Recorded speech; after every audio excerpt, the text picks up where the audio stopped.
Hey, you guys. Long time no see. Welcome to another edition of Cult Following, your guide for finding out what's cool, what's happening, and what's interesting in the world of movies, films, film-related collectibles, ephemera, all types of acting, and maybe acting in action figure form. What would we call that? Stop motion. That's right, folks. I'm Victor Moreno, one of your guides on this mystical, magical journey, not to be confused with the Beatles album. And along with my co-host for this edition, Jasperino. Guess who's back again. That's right. We didn't pay for the Eminem rights, so you're not going to get a clip of that song, but No. imagine it in your head, through your mind's eye. That's right. Cult Following is back. We're retooling, reworking, resetting everything that Ben Affleck says about his bad marriage and Gone Girl.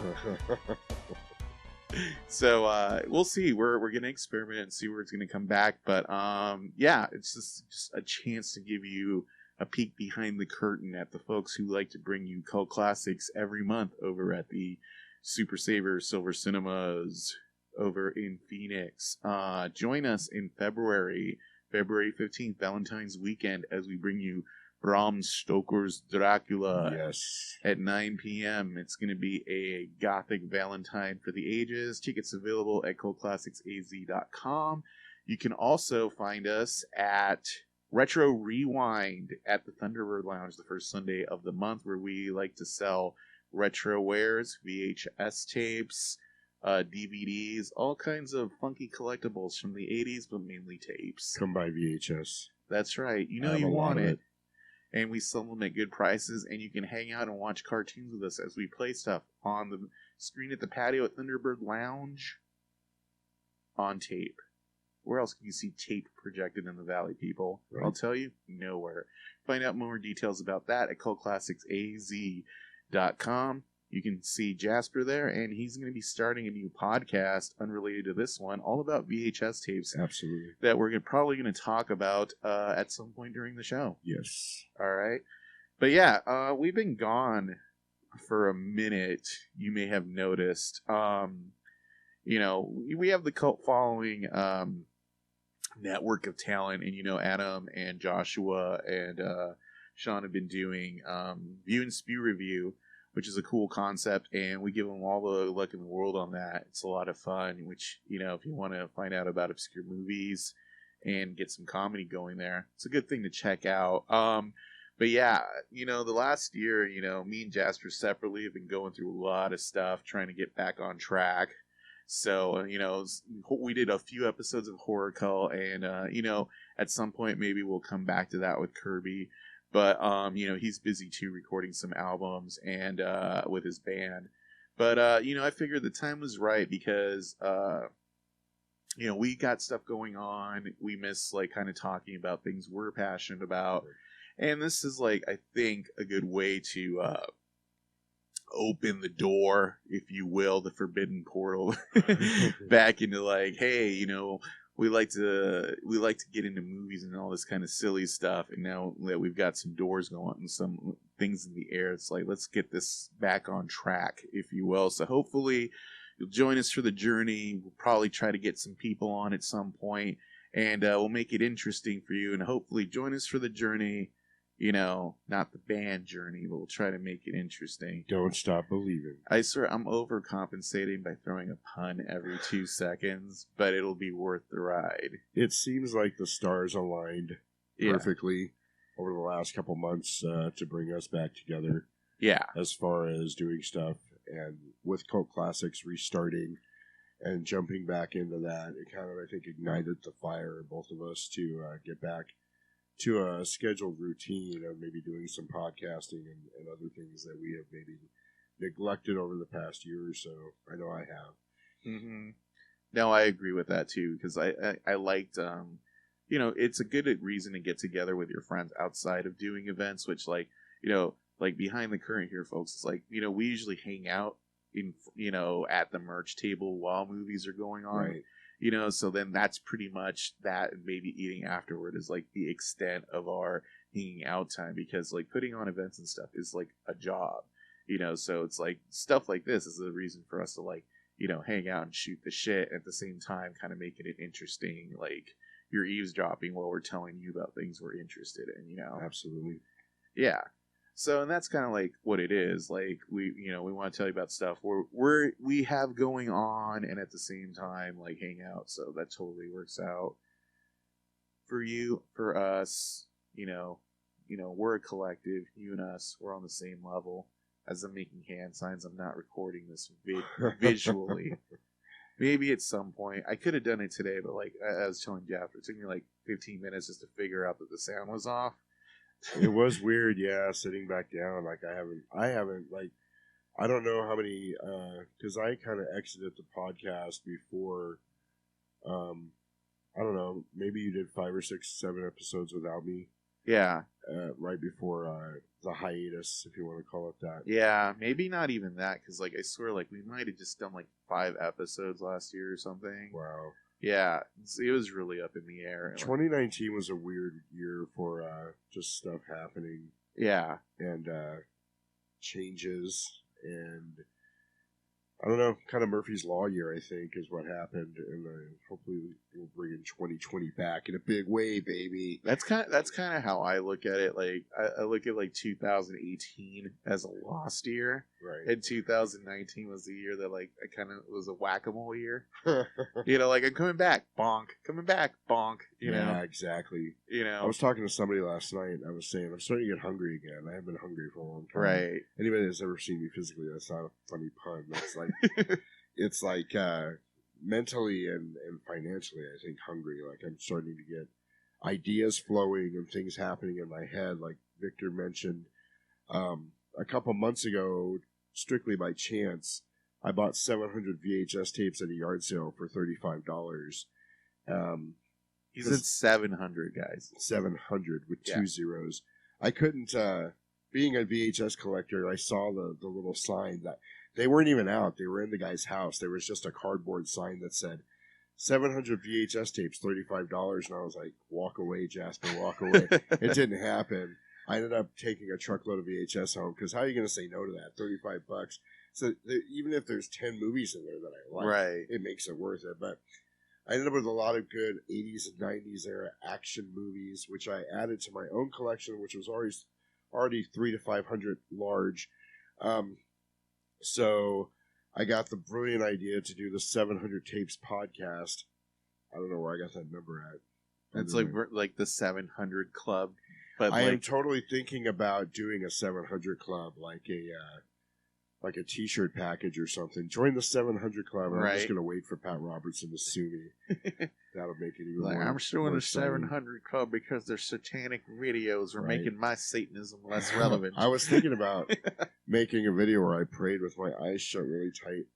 But yeah, you can find me on Instagram at 700 Tapes. Also check me out on Twitter, Jasperino at 700 Tapes. Try to keep it simple. And if you want to email me, I've also got 700tapes@gmail.com. There you go. No episodes in the can yet, but I've got 2 friends of mine that I'm going to be doing it with, and we're probably going to bank 3 or 4 episodes in the beginning just to get a good start. But there is content up on the Instagram and the Twitter page if you want to check it out. I'm just showing little glimpses of my collection. Mm-hmm. And now my toys are bleeding into it too, which is becoming fun. So, yeah, well, and that's the thing. Like, honestly, like when I think about, what people who are into movies on a hardcore level, like I fell into this like there's like Wikipedia holes. I've been falling into like YouTube holes where like I'll watch a tape or a video and it's like, oh, a related tape. So a thing I was watching a couple weeks ago was like, hey, this person has like a cool statue room, and then it fell into this tape of this hole of like, hey, this person built a home theater, and then, oh my God. And then it's like all these people who build home theaters, and then they're all surrounded by like statues and action figures. Right. And I tell Ruby all the time, it's like my house is, or my office is not that weird. Which if you've ever been to my house, or if you've seen like pictures, when people posted stuff in here, there's like lots of like statues and action figures and stuff all around. But then I realized, like, when I go to my friends' houses or people who like to see pictures of their houses on Instagram or anything, that's everybody. Right. Everybody's got absolutely. like, you know, a shelf just of action figures. In fact, yeah, I use your office as defense of my own collection. At least it's not this much stuff. I'm sure we do that for like oh, it's at least it's not Adam's house, or at least it's not like, you know, we all do it. We're like, the Adam's house is cool. He's always flipping around. Cool. But it's like we're all like that. That's what I'm saying. Yes. Like we all have like way too many posters, way too many toys. But it's like, you know, I think, you know, there's that whole thing about like, oh, there's all these people who like one income, no kids, so all they do is spend all their money on movies. And it's like, you know, I mean, I have one income that's low, and I have no kids, but like I'm now at this point where like, you know, when you get into this thing like, oh, I had to reorganize my finances because it's like, God, I used to just like buy so much shit, and now it's like, well, at least now I'm like honing in on the things that I like. Well, it's funny because that conversation I was having last night about becoming hungry again and getting creative ideas and stuff that I can do on the side. Because we can't say we. I have a day job. Victor's living the charm life. But well, I have a day job, but it's like 5 day jobs. Yeah, exactly. Yeah. You always laugh because I've been self-employed too in the Yeah. past, and you always laugh at people that go, "I want to be self-employed, so I have so much more free time," and you just laugh and like, no. That just means you have every hour of the day available in which you can work. But you know, so true. But I have a day job, but I'm at that point where I am starting to get creative again. I'm starting to feel hungry and doing stuff on the side that I enjoy doing that goes towards the kind of things that I like VHS tapes, action figures, things like that. I love watching videos or seeing pictures of other people's collections. It's really, really cool to see how people set their stuff up, how it's kind of tailored to their own personality. And, yeah, that's the thing. Like, the conversation I was having last night was like, I'm getting to that point where I want to start making some side money because I want to go on eBay and buy that $100 alien queen that I've been staring at for 5 years that I don't own that I want because I've got the expendable income to do so. So in this case, it's more like a want of adding to your collection is making you more creative so you can figure out creative ways to make money to add to your collection. Yeah. Because at this point, like we were talking right before we went on, you kind of schedule and budget what you're getting. Like I asked you right before we went on what you thought of the new Marvel She-Hulk figure. And I was saying it was one of the best ones I've seen. You're like, do you have it? I'm like, no, but it's the first thing on my list. Next time I buy a toy, that's what I'm getting. Because you have to schedule what you're buying. Like, you kind of look and say, I can kind of afford this. That's a stretch goal, but I can get this right now. You know. Yeah, no, I'm like the same way because like McFarlane just got like the DC action figure license, and they put out a bunch of like figures. I saw a bunch of them at Target. Like I saw Superman and Batman, and they had like these animated ones from like Batman the Animated Series. But like I wouldn't like I saw them online and it's like, oh, they look cool, but then I'm like, they're 7 inches and they're like, holy crap, they're way too big. Yeah, it's like, I mean, they look cool, but I'm like, oh, that's like too big. McFarlane was always about that though. Like all the Spawn monster figures were always huge. Yeah, and heavy as crap. I know. So, but I've seen reviews of some of the other ones, and they have like this premium line. It's only 3 of them, and I guess you can only get them on Amazon.com or at GameStop. And it's Batgirl and Nightwing and the Batman Who Laughs. Oh shit! So I ordered the Batman Who Laughs, and I'm like, okay, I can swing this. It's not that expensive. It's like $20-something. Right. And I saw enough reviews. I'm like, it goes with what I want, so that's what I'll get. You know, because I saw the Batman, and I was like, it looks cool, but like I already have a lot of Batman figures. Right. And I looked at their breakdowns, like their next wave of figures is going to have an Arkham Asylum, Batman, and Joker. So I'm like, that's more up my alley. Right. So I'm like, I'll just get this Batman Who Laughs because he goes with like a bunch of other stuff. So it said it was coming out on January 16th. And I'm like, I'm all excited. I'm like, yes, it's coming out. I'm going to have it soon. January 16th comes and goes, and it's like, oh, we pre-sold so many of these, you're not going to get yours until February 16th. So I have to wait 3 more weeks. Yeah. Because I still have the ordering. It says it's coming on February. It might come on February 4th. The window they gave me is 4th through 16th. So it's weird. So now I have to get, it's like, like you're a kid and you're waiting for a movie to come out. Yep. So it's like that. I have to like this delay, like, okay, I'm waiting for it and I have the money for it. It's paid for. Versus it used to be like 3 or 4 years ago, I'd be like, oh, it didn't show up. I'm just going to go to the store and buy it and cancel my pre-order. Right. And I'm like, no, it's in there. I got it for a good price. I'll just wait. Every morning, Victor wakes up and runs to the front door in his one-piece pajamas. It's still not here. Yeah. So, I mean, that's the whole thing. I'm just like, this has been a year of like trying to make my business sustainable, doing Cult Classics and everything. Because last year I was working a day job. I worked at a social media company for like a year. My friend, worked there. He helped me get the job, and it's like I made friends working there. But I'm like, it was like a 9-hour day every day. Right. And it's like, you could like to a certain degree fix your hours. So you could come in like at 6 and be done at like 4. Yeah. Or you came in at like 9 and you were done at like 6. Right. And I was like, you get home and like the last thing you want to do is do anything creative. And doing that for like 11 months, I was like, you know what? I think I'm just like going to take my chances and like, see if I can support myself with my artwork. And I did that, up until, I stopped working there in March. And just, that's all I did was do artwork from March until like November. And I'm like, you know what? I think I have enough that I can start doing Cult Classics again. Nice. So now it's a balance. So my day job is doing like artwork, freelance artwork and illustration, and then doing Cult Classics. So right.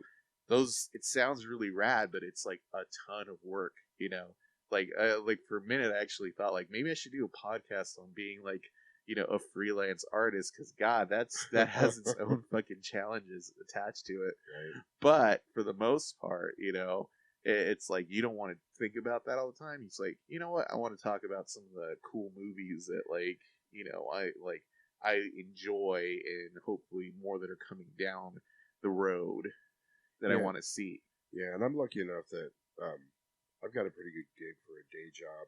It's I'm a graphic designer, but my day job is I'm working for a powder coating company, so I do a lot of part marks for little pieces of equipment and stuff I can do with my eyes closed. So it's not really mentally taxing, and I work from like 6 to 2:30, so I've got a lot of the day left when I get home. Yeah, but I can unwind a little bit and still have enough time that my brain's not burned out, so I can actually think about something else. I've got a lot of cool things coming down the pipe, I think. Yeah, so, I want to move the microphone a little bit closer. Yeah, I was afraid. I have a little bit of a cold. I was afraid of everybody catching my sniffles. Yeah, I know. Not germ wise, but on the microphone. We'll just spray it. We'll switch out the bubble. Say it, don't spray it. Yeah, I mean that's the thing, because we have, I set up this podcast studio when we first started doing these podcasts, like down the line. And one of the things, even though I have all these microphones, like I don't have unidirectional mics, so unfortunately. Right. Unless you're right on it, it's like you're drifting away. Yeah. I'm giving you the full pimples and boils here, people. So yeah, I used to do that. I used to do a little podcast called The House of Freaks, and we always prided ourselves in what you hear is what we recorded. We don't go back and edit anything. We don't cut anything out. We don't add anything. So yeah, if you got confuddled for a minute and stumbled over your words, you're going to get that because you're getting it raw, baby, raw. Yeah, I never really edited Cult Following either, because I don't like the idea of like, we went into the area we weren't supposed to talk about. We'll just cut that out later. Right. For the most part, I think we're like, one take Jakes over here. We'll edit that out in post. Right. Yeah, but that's the whole thing. Like right now, there's a lot of cool toys I'm excited about, and it sucks because like I can't afford to get them all. Yeah, exactly. So I'm just like. Like, all right, I got that one, and like Walgreens does like exclusive figures, and right now they're doing like a Stepford Cuckoos, which if you've ever watched like the Children of the Dam, Village of the Dam, yeah. So the X-Men did these characters called the Stepford Cuckoos, basically like who look like these teenage girl versions of like the girl from there, and they're also supposed to be like clones of Emma Frost. Oh crap! So like their power is they're like a hive mind. Uh huh. You know, and it looks really cool. They have the eyes all whited out, and one of them comes with Cerebro, but it's one figure with 3 heads. Oh, that's so you have to cool. buy the same figure over and over again, Right. just to get all of them. That's crazy. So it's like I just got to make sure, like when they come out, that I at least get a couple, so I can, you know, be good. Because it's not like buy a lot of Marvel shit, you know, like. You know, I got a Thanos from Avengers Endgame that Disney Store had as an exclusive, and that's the only Thanos figure I bought, and it looks really cool. What made it exclusive? That they only sold it at the Disney Store. Oh, there wasn't anything special. Yeah, you can see it over there. It's right on the shelf. Oh, I see it. Yeah. Yeah, it looks pretty cool. Like in other ones, like I mean, like it's not like it's more bluish than purple, but I like that it doesn't look as toyish as the Marvel Legends sometimes one. the exclusives will have something different in them, or will look different. Like like I have the Build-A-Figure Bat Signal. Yeah. I remember the Commissioner Gordon exclusive. Came with a broken. And that thing's going for like $150, $200 on I'm eBay so now. glad I got that thing. I was looking at it the other night. It's cool because it'll turn off by itself if you light it up. Really? Yeah. Well, yeah, that's the reason I was looking it up, because I brought out my I've been trying to post more frequently to Instagram to pick up some followers for my podcast. So I had my Michael Keaton Batman tape. Right. And I put it next to the Bat Signal with a couple of my figures. Yeah. And I started thinking about, I remember the figure I had to buy to get this part and to get that part. And you get kind of nostalgic about it. Because I got you were saying you don't have a lot of Marvel figures. And I don't either, because I was working for a long time on making sets. Like, I have the entire Justice League in a case. Yeah. I have the Fantastic Four. I'm working on the X-Men, but there's so many X-Men that you'll be working on that forever. Yeah. I was almost done with the Avengers. The only 2 figures I needed were Thor and Hulk, and I would have had the entire set. But as things went, like we talked about, your what was it? Papa Groundhog. What was it? Oh, Whack-A-Mole Year. Whack-A-Mole Year. I ended up having to sell a bunch of my figures. Oh God, yeah. To make ends meet financially at a couple of points, and some of the ones I had to sacrifice were my Legends, the Avenger ones. I actually had the Build-A-Figure Hulkbuster. Oh shit! Complete it, and I freaking sold it. And that, I think of everything I sold last year, that's the only thing I have a lot of regret about. Yeah, I'll get it again eventually. Yeah, I get that. I get that about a few things. Thankfully, like, there's not a lot of it, you know? Like, a lot of the stuff I sold was stuff I had, like, in my shelf wrapped in plastic. Right. So my new philosophy is now, if I'm buying something on Blu-ray, it's something I'm going to fucking watch. Exactly. Because otherwise, like, it's just sitting there eating my money, and I get nothing for it. You know, I know somebody's listening. This might be sacrilege. You're not getting all the newest Blu-rays, because it's weird. Like, you know, sometimes I'll listen to like the View and Spear review or Sean and Adam, and they'll talk about how like, oh, they just got the latest Arrow or Shout Factory thing, and it's like, I remember when I used to do that. I can't swing it right now, you know, live in that lifestyle, you know. But it's like eventually, you know. I want to say that, like, when I get to a point where I can afford that stuff again, I won't want to get it anymore. Yeah. You know, like I'm at a point where like it's like I only want to buy movies if it's something I really like, or like if it's something I might play at Cult Classics or something. Exactly. You know, because I was like, one of the things I bought that ended up being worth a lot of money was like the box set that like Arrow put out of like the House movies. You know, like the one with the Greatest American Hero, William Katt.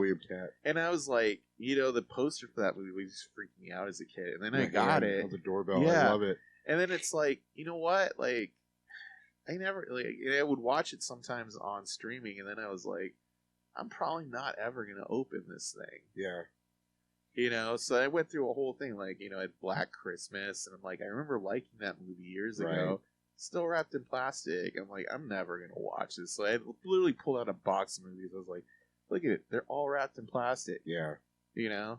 I actually have Black Christmas. I've actually watched mine. I got it at that FYE closeout a couple of years ago, but I was really excited to find it, and it was one of the Scream Factory releases. I think I got Pumpkinhead and Sleepaway Camp 2 at that time also. Well, that Black Christmas is worth a lot of money now. Is it really? If it still has the slip cover on it, it does. Yeah, it's worth a lot of money. Wow, I need to look Yeah. that up. I don't know. That's like the other night I was looking. I'm like, oh, my Psylocke is worth $70 on eBay. Yeah. I just opened her. Wow. Yeah, it's like we talked about that Rogue. Yeah. The Rogue figure also is worth quite a bit now, but I knew that when I opened it. I sat there staring at it, but this was after I had gotten rid of a bunch of stuff already, and I was like, I'm gonna have regret if I get rid of this and I don't open it and put it on the shelf. Yeah. So. I've turned largely into a person who's like, like I have this GameStop exclusive Red Hood figure right here. It's really cool looking. Eventually, once they start taping stuff, you'll be able to see it. And for years, I kept this in the box because it was so hard to find. This figure, if you went on eBay right now, is like $150 action figure. And it looks badass. And I was finally like, I'm not even enjoying owning this thing. So I was like, fuck it, I'm just going to open it because I can't picture a scenario where like I'm actually going to sell this figure. And that's where I got to. Like, you get to the point where, because I used to try to get my stuff boxed up. Yeah. It's like you can't fully enjoy it in the box. And I know we're giving a bunch of people a stroke right now. You took it out of the box? Yeah. Right. I opened the box and I played with it because that's a toy. It's what you're supposed to. It's meant to be enjoyed. Like, I think back to Toy Story. That's why Stinky Pete was in such a bad mood because he never got let out of his box. Right. Well, and that's what I think about, like, when I think about why, like, because for the longest time, for about a year and a half, I worked at the Alamo Draft House doing, like, movies there instead of doing them in Cult Classics. And, I'm not really going to get super into that other than, like, that gig was something that ended up different than I thought it was going to be. Mm-hmm. I thought, I feel like I went out the right way. Like, if it was wrestling, like, I did the favors on the way out. Right. So, like, it kept us doing stuff, like, while we were, like, kind of on hiatus with Cult Classics. But at the same time, I think what makes Cult Classics, like, unique in and of itself is you're like kind of reliving that feeling when you're a kid and you're going to go see a movie. Like, you buy the toy, you got the Happy Meal, you're waiting in line, and it's like, it's not like, oh, you've got the collectible and now you're seeing it with a nice glass of beer. Yes. Like, oh, this movie was so quaint. It's a little more raw. Yeah, I'm like, I kind of pride myself on the fact that I feel like we're like the punk rock movie theater. Yes, I like that too. That's a good way to put it. Yeah. So, but it's cool. Like, it made me happy that even like when we started up, like we started off and then like the first one we did was Killer Clowns, and I was like, man, maybe I should pick something more mainstream. And then that one like sold out. Nice. Because it's like, of course, Killer Clowns would sell out at a totally different theater. Right. For the first one. Well, the thing about Killer Clowns is it's kind of like the non-horror fans horror movie. Yeah. Like, if you're not really into schlock and horror, I've noticed a lot of people still like Killer Clowns from Outer Space. Yeah. Because it's just offbeat enough, and it's just weird enough without being kind of over the top. Yeah. And it's still funny at the same time. You can laugh at it. And then some people are actually really creeped out about it because it's clowns. Yeah, I feel like the clown fear is something that's like maybe just really prevalent with like millennials. I think the clown fear was a manufactured fear. That's what I'm saying. Like, I don't think anybody was ever really afraid of clowns, so they were told they were supposed to be afraid of clowns. I feel like it's something that started hardcore like 5 to 10 years ago. Yeah. Because before that, I don't remember there being a lot of like clown horror movies. Like, aside from like, Killer Clowns or maybe like Killjoy from Full Moon. Dude, that's what I was about to say. Like, Killjoy was the only like they were fucking awful. clown. Yes. That like, they would have like a Hollywood or Blockbuster Video. Oh, well, I think Killjoy. to a certain extent, I think it had a lot to do with the start of that. Yeah. Everybody was terrified of Tim Curry. I don't know. Well, no, and see, here's the thing I think is really funny. I feel like Pennywise now is more popular than like the Tim Curry Pennywise absolutely ever was. Yes. Because like when I was growing up, you guys know I'm not like 20 years old. Although sometimes a lot of people go, oh, you must be like 30. I'm like, dude, I'm 41. Right. Right? And I'll have people come up and be like, you know, like, oh, you should show this movie, like, and sometimes when people say it, and I like think, man, you know, when I was a kid, that movie was like kind of like, God, what's the word I'm looking for? Like, cheesy. Yes. Yeah, it's like I didn't know anybody who was like really into like it. You know, like when I thought of Pennywise, I swear to God, the first thing that would pop into mind is like band? the punk rock band. Yes. Yeah, like I didn't even realize they were named after that clown. Yeah, so it's like it must be weird for them now that like it is so popular. They're like, "Are you named after the book?" Like, yeah, but we were named after the book like 20 years ago. You know, That's but funny. yeah. Yeah, well, if you go back and watch the original, it is very campy. Like Pennywise, he wasn't really scary at all, even when he was like full teeth and. Oh yeah, dude! When I saw that movie when I was younger, like I mean, it was on TV because I remember it was like it came out like 30 years ago, like because I remember it was like Ninja Turtles was out around the same time, and I was like, what the fuck is this thing? Yeah, you know. And I'll say it, dude. Like I grew up, and to me, like my mental picture of Tim Curry is the guy from Legend.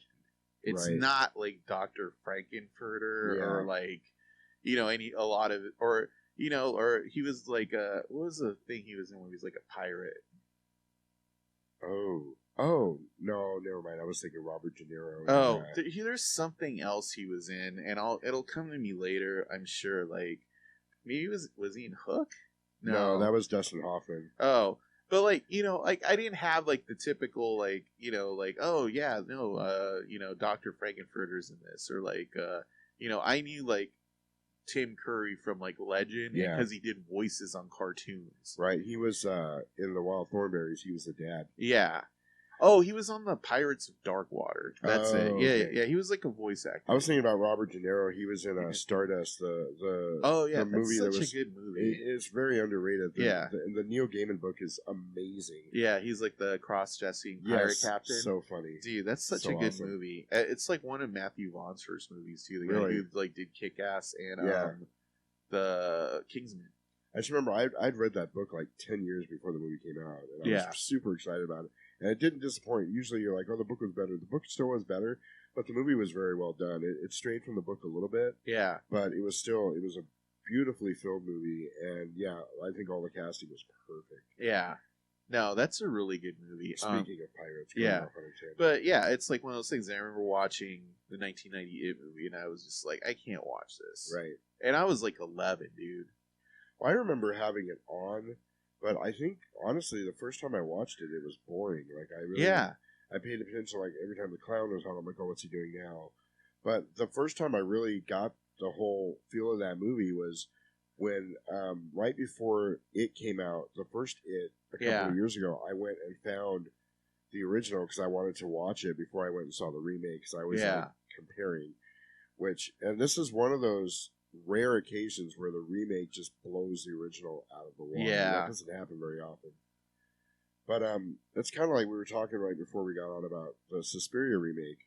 Yeah. Because Suspiria is my favorite Argento movie, and I think we were on opposite sides of it because you were saying you kind of had a build up to it to where it was disappointing. Where I was the opposite. I was expecting it to be shit because I was mad that they even remade it, and then I watched it. I'm like, I really, really enjoyed this movie. They could have called it something else. Yeah, they really could have called it something else. One of the things I thought was weird, I'll go into spoilers for Suspiria. Like, guys, if you want to watch Suspiria, it's on Amazon Prime. So it's great. So, all right. So, if you've seen the original Dario Argento Suspiria, it's like, you know, this girl, Susie Banyan, she's a dancer, and she's going to go to this dance academy in Europe, which it turns out is run by a coven of witches. Witches. What do you know about witches? Yeah. And as far as the plot goes, that's largely it. Most of it is like a stream of consciousness after that. Well, that was my question going into the remake, too. Can you really have a Suspiria movie without Udo Kier? Right? Yeah. And that is like, oh, you know, whatever, there's a few teachers and a few students. Yeah. So one of the things I thought was really weird about the Suspiria remake is it uses the names of all the characters that get named in the Suspiria original. And I'm like, probably didn't really have to do that. Right. And then it turns out there's Susie who comes to like the dance school, and it turns out she's like Amish Yeah, she's or a a Mennonite. That's Yep. it. There's a difference, folks. Probably. There absolutely is. Yeah. And without saying, there's this whole subplot with this doctor, whose name I can't fucking remember right now. But he was, his wife died in a concentration camp. Yes. And yeah, and it's set in the 80s. Yes. Yeah. Yeah, it's set in the same time period as the original movie, which I thought was also pretty cool. Yeah, and then I don't know. I don't really think I need. I won't needlessly spoil it. Other than there's a big twist with Susie's character at the end, and it gets really. I will tell you this: it gets really A24 at the end of the movie. Right. So if you've seen A24 is code for art house. If you've seen Midsummer or Hereditary, it gets very A24 at the end of the movie, which is a good thing as far as I'm concerned. Yeah. So. Also, not to get into too much of a spoiler thing, because I know Jasper hasn't seen a lot of movies this year, but I will say the truth. I really liked Midsummer.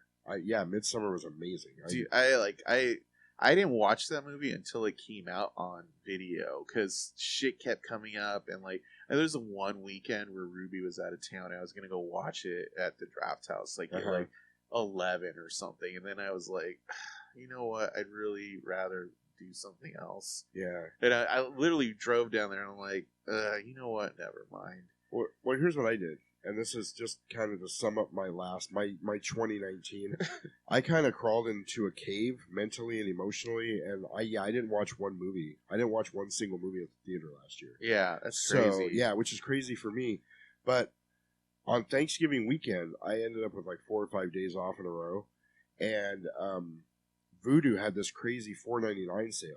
I got Midsummer for $4.99. Yeah. So I bought it without seeing it, just because I knew it was.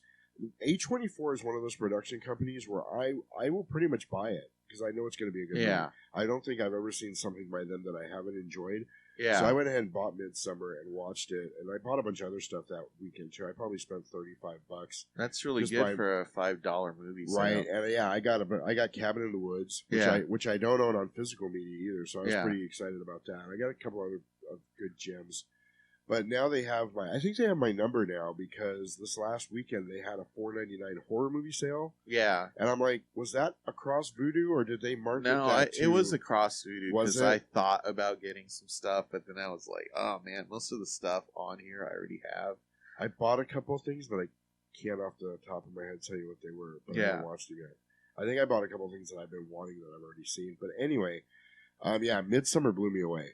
Yeah. It was really, really, Yeah, I remember the year before Kirby was like, "Oh, Hereditary was like his favorite movie," and I remember I liked Hereditary. You know, I've liked it less as time goes on. Really, but like Midsummer, I think works because it keeps all that kind of weird, folksy horror stuff. Yeah, but it's like in service to like the story about this couple that's like breaking up, and it works. Like, it's like, oh, like there's all this weird shit going on, but they're like, because of this main story that you don't really like tuned into it. And much. Now that you're saying that, I'm getting kind of philosophical on myself, because the cool thing about Midsummer is there's absolutely ridiculous stuff happening. Yeah. And nobody finds it ridiculous. Yeah. I mean, except the people that are outside the community. But the whole community is like, yeah, okay. You know? And you're right. It's very almost indicative of the end of a relationship, like when you break up and it gets weird, and then like everybody around you is trying to act normal, but you know it's not normal because nobody really wants to stir anything up. And I won't go very much into my personal life, but that pretty much sums up my entire last year of existence. Yeah. So maybe that's why I like Midsummer so much. Well, yeah, no, because that's literally what the whole thing is about. Like, I mean, I'll give you a little set. Well, now. Like, I don't want to spoil it. I think people should watch it. If you haven't seen it, it's literally, it's a movie on the most basic level about trying to keep a bad relationship going. Yes. You know? And then there just happens to be this, like, oh, by the way, this will get your mind off of it. We're going to go to this, like, village to look at this festival that happens every 90 years. Right, yeah. You know? And then it's, like, weirdly, like, at the same time, it makes sense because it's, like, you know, when you're going through a shitty time, you could be in like a club. You know, you could be at a club or something. Your friends are trying to talk to you at a club or movie or whatever, and you're kind of like just like, yeah, sure, because you're not really tuned into what's going on. You're into your own drama, right? You know, and that's why that movie works so well. Because there's like fucking crazy shit. Like one of the things that I think this is actually good to clue people on. If you watch Midsummer and you look at the trees, there's weird patterns and shit going on in the trees. Oh my god! I gotta go back and rewatch it. Rewatch it because I'll tell you, there's this one really obvious shot when I noticed. It's when she gets made the May Queen and they're like carrying her on a surfboard. Yeah. If you look at the trees, there's a pair of trees that look like a face with the eyes like wide open, and then there's a smaller line of trees leading from the mouth. Oh crap! It's really obvious, and then when you go back and watch the movie, there's this kind of shit going on through the movie the whole time. Like there's a scene in her apartment right at the beginning where she's sitting there, and it's a little girl with a flower crown petting a bear. Oh my god! Yeah, yeah. I need to go back and watch. Yeah, that. so it's a movie that like rewards you for going back and watching it over and over and over again. That's so funny that you mentioned that kind of stuff because I just watched Blair Witch 2. Book of Shadows. Yeah, on VHS. I popped because I've been trying to warm up my VCR. Yeah. So I've got kind of a setup like yours, but my monitor is actually sitting on top of a VCR instead of a shelf. Oh, okay. So the VCR is like right on, so I watch my VHS movies at my desk. Oh, that's cool. But I popped in Blair Witch 2 because I love that movie. And that had that whole extrovert thing where they actually gave you clues to the movie. And then at the end of the movie, they were like, play the movie backwards and watch the bottom of the screen. There are numbers and letters, and you can make a message. And then when you go back and play the clue thing backwards and you write all the letters down, it tells you, like, mirror. So it tells you to go back to the scene with the mirror, look in the mirror, there's something there. And it's like window. Go back and look at the window, there's a face in the window type. You know what I mean? That's cool. But they did that whole thing, like, in the water. Like, that little Blair Witch cross stick man was everywhere. Like, there was a reflection of it in the water, shadows on a wall, all kinds of different stuff. And I didn't realize that movie, I don't know why I enjoyed it so much, other than it's kind of a guilty pleasure, but twice now I have shown that movie to somebody who doesn't really watch horror movies, and it has messed their head up. Yeah. It freaked them out really bad. And you don't realize that, I guess. Maybe you get desensitized when you're into shit like that. But this is the second time now I've shown that to someone and it's totally fucked their head up. That's funny. So it's kind of funny. Because I think, as horror fans, we consider that a B movie. Like, it's not anybody's top 10 list of greatest horror movies. It's more like a fun, like we were talking about background movies earlier. Yeah. You put it on in the background because it's a fun movie. You know, it's got a bunch of stupid lines in it. I'm going to say, though, one of the things I miss about, like, the VHS era, or, like, you know, back before, like, the internet dominated marketing so much for movies. So, like, when I was in college, like, I went to college in LA, I went to UCLA, which, like, is not that far from movie studios and stuff. So I guess you get more leeway for marketing shit. So there's one day I was going to campus, and, you know, I'm walking down over by North Campus, which if you've seen, like, any number of movies, like, oh, you recognize it because they film movies there, like, all the time. Right. So there was, like, I'm walking down, and there's, like, this fucking thing on the ground, and I pick it up, and what it was is the Blair Witch, like, stick man. Oh, crap. And it was, like, nice. It wasn't, like, you know, it was, like, clearly made out of some plastic or something. And, like, there's, like, a little note attached to it. Like, I don't remember 100% what it said. You know, but it was just like a don't go into the woods. Oh, that's cool. And then there was like a, you know, I don't know if it was like a URL or something.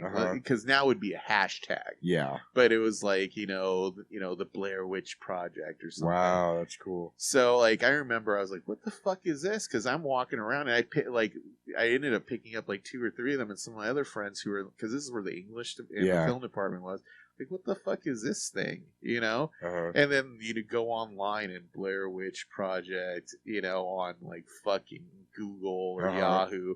And like, oh, hot it's bot at that time. Yeah. And it's like, I went to see it at the time because that's back when it's saying, is this movie real? Because people thought it was like that was the first found footage movie. Really. Yeah. I remember I went to see it like at, the Newark, which is not that far from UCLA, and the line to see it was like around the Yeah. thing. And a lot of people were like, "Yeah, I found like this stick thing on my car or That's something." cool. So we went to see it. I remember like, because at the time you didn't know if it was real or not. And we're watching, and the movie ends, and like it was like dead quiet in there. Literally, as soon as the credits ended, it was still quiet, and somebody just started booing, and the whole theater started booing.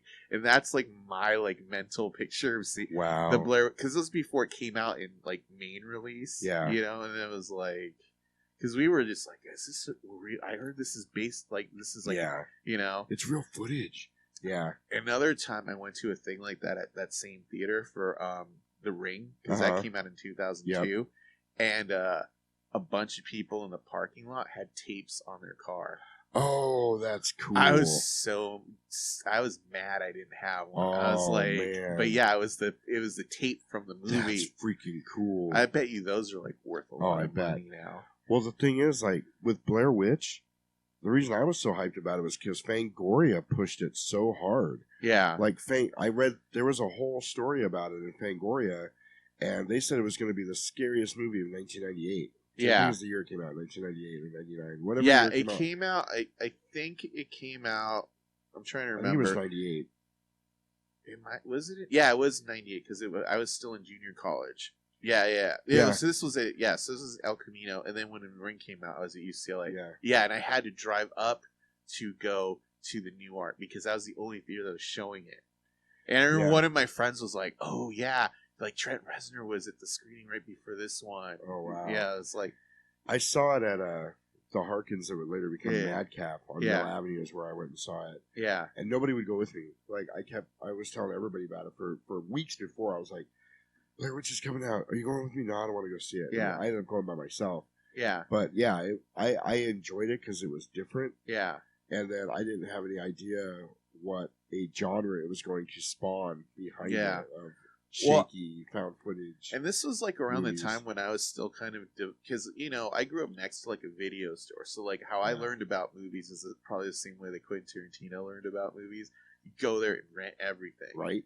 Because I can't tell you how many fucking movies I've seen in my life. Absolutely, it's like these people were nice. They let me take out like 5 things at a time, and then they're like, "Well, you watched." Like I would watch a movie. Come back 2 hours later, and they're like, if the sitting person's there, they just take it and let me rent another one. That's cool. Yeah, so I would do that like all the fucking time because I lived literally across the street from it. But yeah, it's like I was in college and I had friends who like I was in film clubs, so like we'd watch fancy movies, and then like you'd be like, oh yeah, we're gonna make our own movies. Like I want to do shit like the Doom Generation or something. But it was like when Blair Witch came out, I remember that one was the one that all my friends were really into, and Dogma. Yeah, Dogma was great. Yeah, so it's like we were all about going to see Blair Witch, and then I remember we were watching it, and like I was like feeling discombobulated, or do you know what word I'm thinking? Like you're like uneasy. Yeah, that's probably it. Like you're like, because like what's the fuck is going on in this movie? Because it felt like because literally I think what happened is like the 2 guys who directed it just kind of gave them like, dude, yeah, they literally every morning, because I read the whole story. Yeah.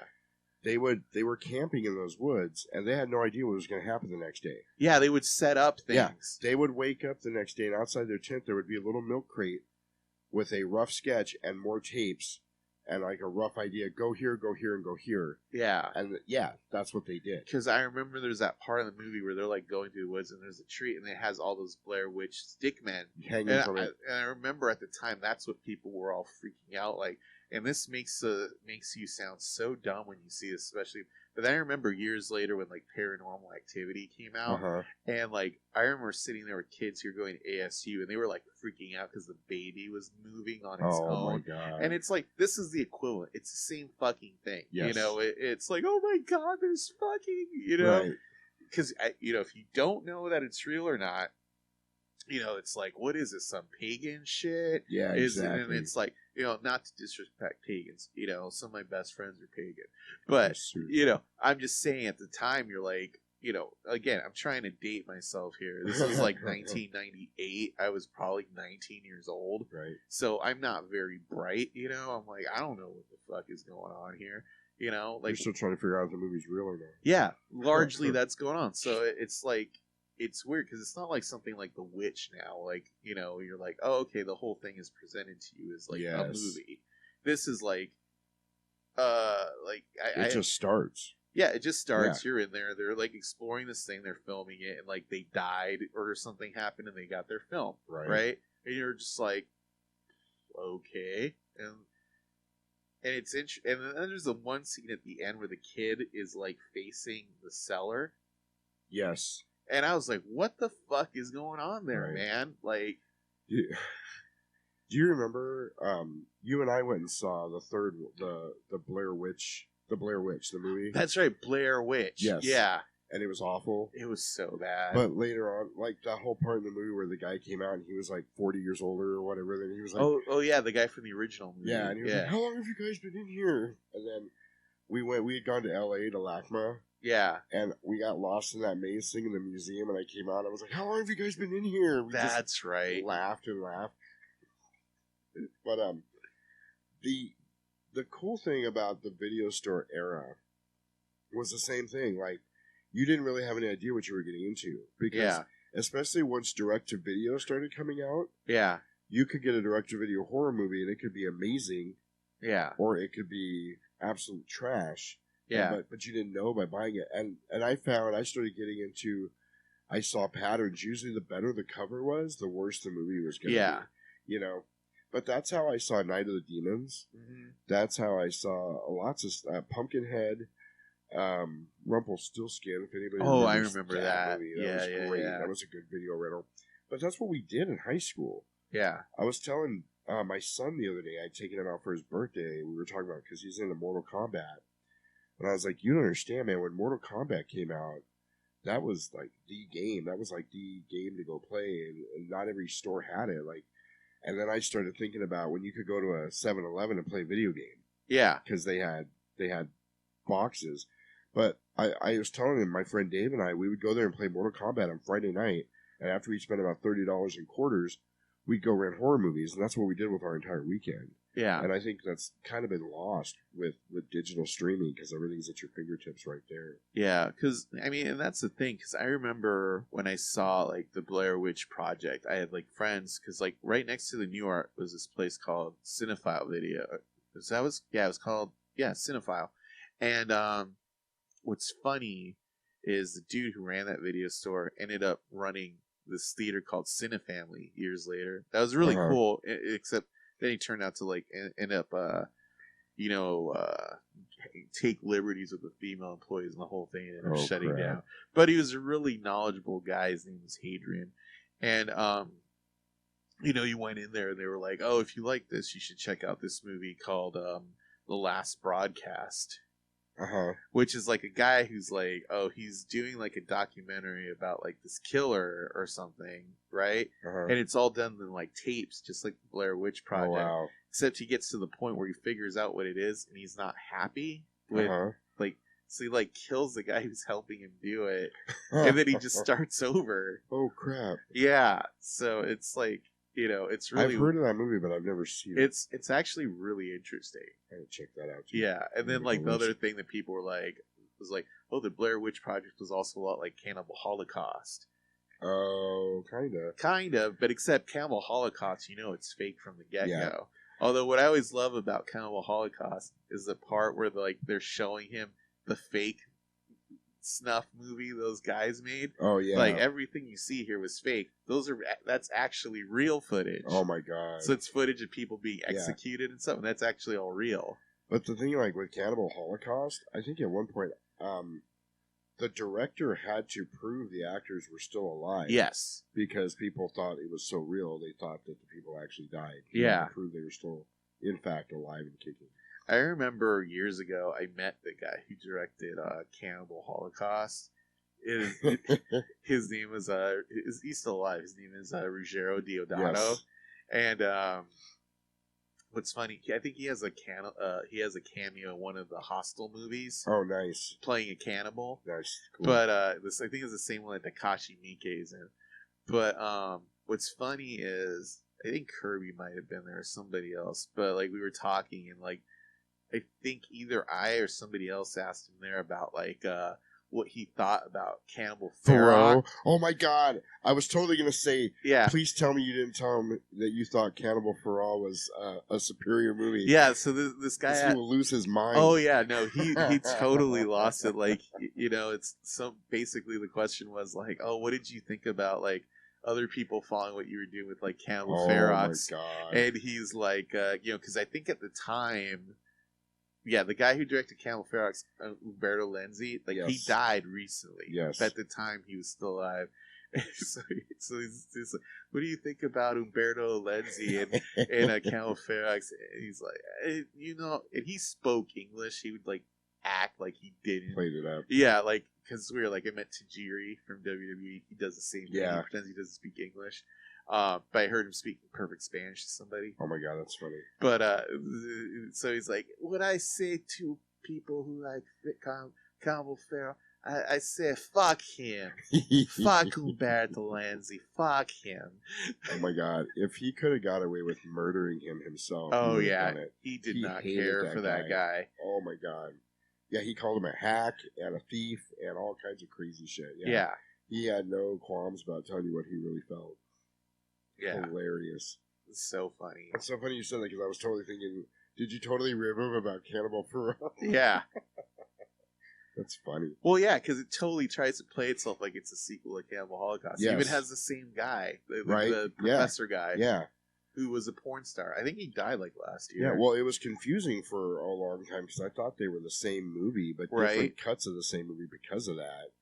But Cannibal, was it Cannibal Holocaust or the other one that was originally entitled Make Them Die Slowly? I think that's Cannibal Ferox. Oh, okay. Yeah. Which Yeah. was also the name of White Zombie's first album. Yeah, right. Which is unlistenable.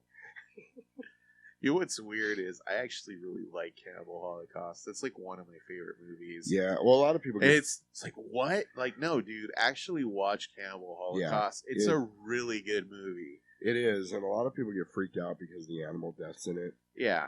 But you gotta take into consideration the time period also. Yeah. It was a different time. I yeah, guess. and that's it's the not really thing. an excuse for animal cruelty. But, no, I mean, I know. think they actually did eat the turtle, even though that's super fucked up. Yeah. You know, but like, you know, there's no reason for them to kill that monkey. Yeah, but... and I'm one of those people where the animal deaths were harder to watch for me than the people deaths. Like, well, dude, there's this documentary on Netflix right now. It's called "Don't Fuck with Cats." yes, I want to watch that. It's on my list. But like, it's about this guy who like plays himself off like he's like this celebrity online, and like these people are hunting. Or I think he killed he like killed this cat by like putting it in a vacuum bag. Oh shit! But like, what's weird is, well, you're gonna watch it, so I don't want to really don't give it spoil away. it. I've been. It's like the anticipating cat that thing is a slippery slope one. kind Oh, of scenario, but it's like that's all they focus on in the title. So you think, oh, this is a guy who just did animal cruelty. No, he did lots of other shit. The funny thing is, when I first saw that on my feed, I thought it was going to be a documentary about cat memes on Facebook. Yeah.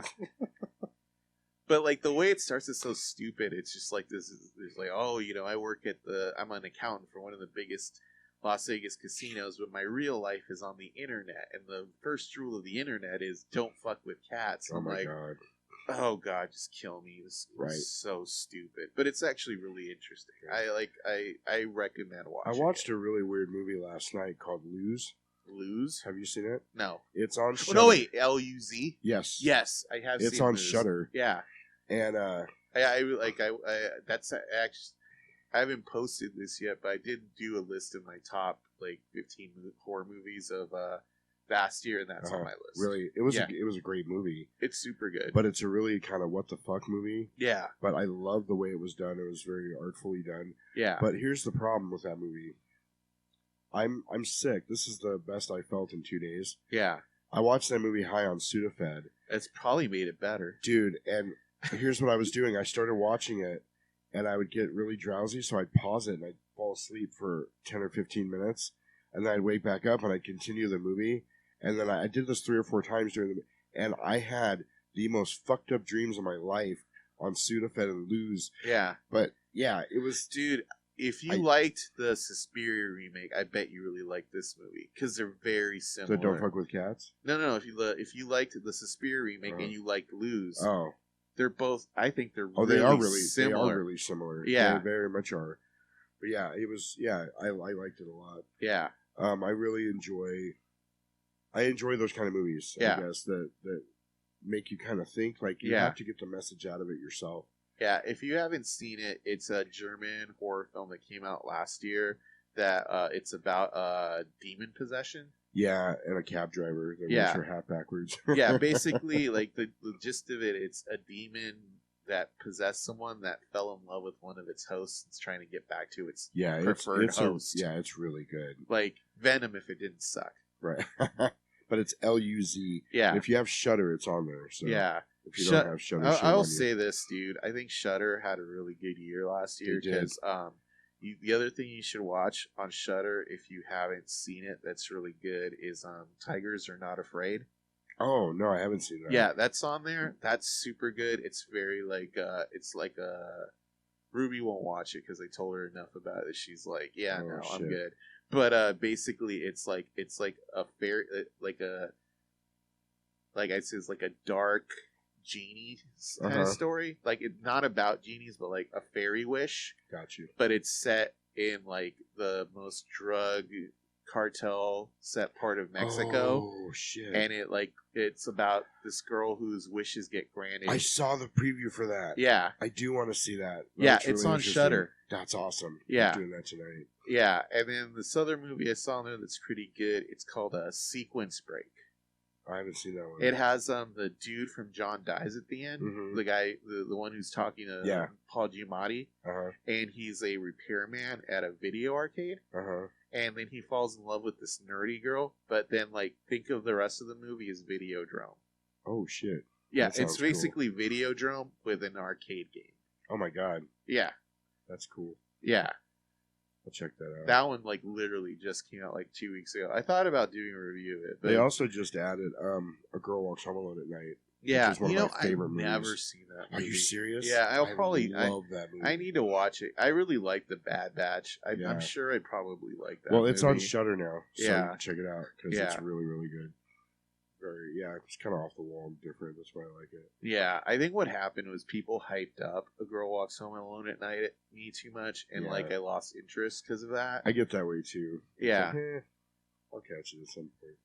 Yeah, because I've had that happen with a lot of movies. I'm like, just stop playing it up. I'm sure it's fine. Then it happens, and I'm like, you know what? No, I was like that with Us. I didn't get around to seeing it when it came out, and everybody was like, "Oh, it's so good, it's so good, it's so good." And I was like, you know what? I'm just gonna wait till it comes out on video. Then I saw it, and then I didn't like it. I still haven't seen it. It's not that good. I mean, I'm just saying, people are gonna disagree with me, but it's Get Out is way better. Yeah, Get Out was amazing. That was my favorite movie of that year. Yeah, was it 2017? Yeah, yeah. The problem with Us is it I feel like it's too similar to too many movies. Mm-hmm. It's a riff on Rosemary's Baby and The Lost Boys and A Nightmare on Elm Street and Evil Double movies. Really? It's too many things. And then I got the Blu-ray, and then all the special features are Jordan Peele fucking patting himself on the back way too much. Shit. It's they wear a glove in reminiscence of Freddy Krueger. I'm like, yeah, no shit. Oh my god. Wow. That sounded harsh, but after 5 or 6 features like that, it's okay, stop. That's funny. But yeah, I don't know. I feel like that it there's a lot of good movies this year that came out, horror movies that came out last year, but I really liked Midsummer. That one's pretty up there for me. This other one, if you have Netflix, you should watch. I think you would really like it, actually. It's called The Perfection.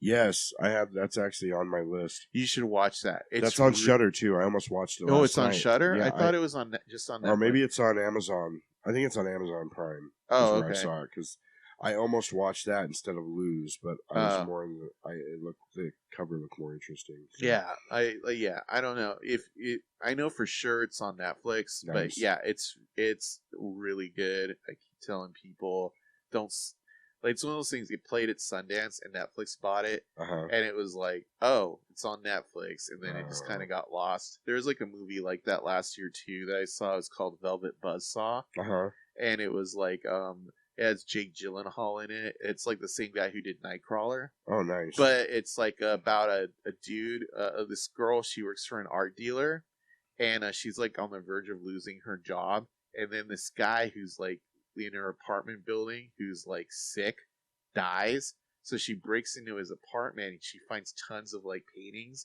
And it turns out he's been like painting them in his own blood. Oh shit. So she like sells it as like this art discovery, and then everyone who gets one of the paintings ends up cursed. Dude, that's awesome. Yeah.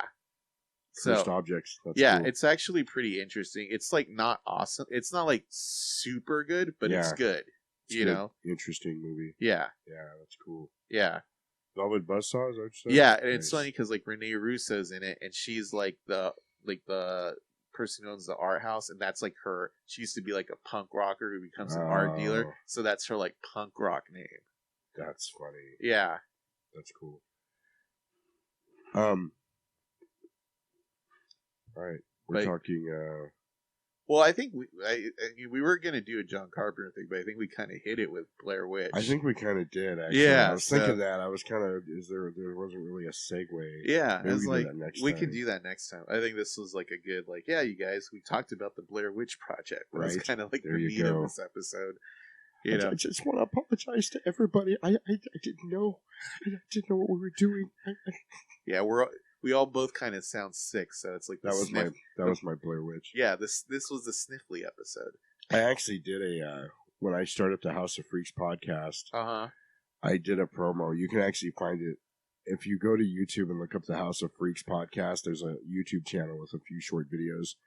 The first promo video I did was a Blair Witch video with my phone. That's funny. I was like, I just want to apologize to everybody who listened to the podcast. I didn't know. And then I did this whole thing where I ran through the building that I worked in at the time. And I actually talked Karen into standing in the corner. Oh, God. And I got the final shot of her, and then, like, the phone fell over. It's a really good... It's probably the coolest promo we did for that podcast.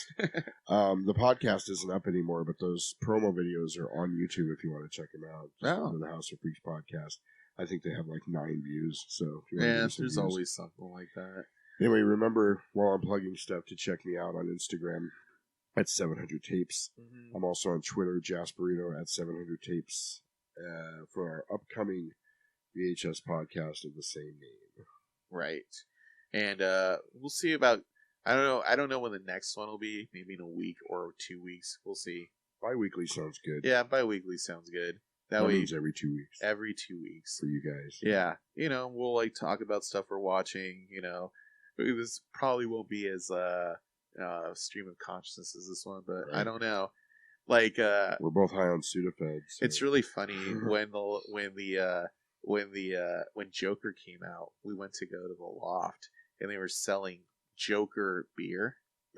Like it was like this. Was it green? They like no, it was like a microbrew. So like the thing looks like it looks like the movie poster.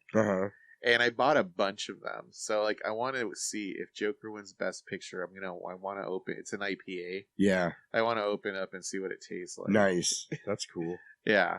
I have not seen Joker yet either. See, you're gonna have to watch it at some point. So yeah, we can talk about it. Absolutely. But yeah. Until next time, this is Victor along with Jasperino, the movie guy that's never watched any movies. Yeah, and you've been listening to Cult Following, which will be back, and you'll get to know the people who do cult classics some more. And remember, join us on February 15th for Bram Stoker's Dracula. Dracula. I do. What's he say? I've crossed a lifetime. No, it's I've crossed oceans of time. That's it. To bring you this movie. I like the way he talks in that movie. Right. It's so stupid. Dude, Gary Oldman is spot on in that movie. Yeah, I want to do like a Gary Oldman episode at some time. I think that would be hilarious. Yeah. It reminds me of on Beer Fest. Uh-huh. When they're tasting the beer and he goes, "Oh my God, I want to fuck it." And the guy goes, I want to let it fuck me. That's Gary Oldman in Dracula. Like, I would totally let him take me if he wanted to. I just like him because he like throws himself in all his roles like hardcore. Yes, absolutely. Yeah, like this is that one part in Leon the Professional where it's like the one SWAT guy, he's in there because he plays a dirty cop. He's trying to hunt him down, and it's just like we're everyone. And then he's in The Fifth Element. Yeah, he's in a bunch of Luc Besson movies. Right. So good. All right, but yeah, he's the dude playing the dude. There you go. Dude. Go to cultclassicsaz.com to get your tickets for Dracula. We have a special $100 mega gothic VIP experience.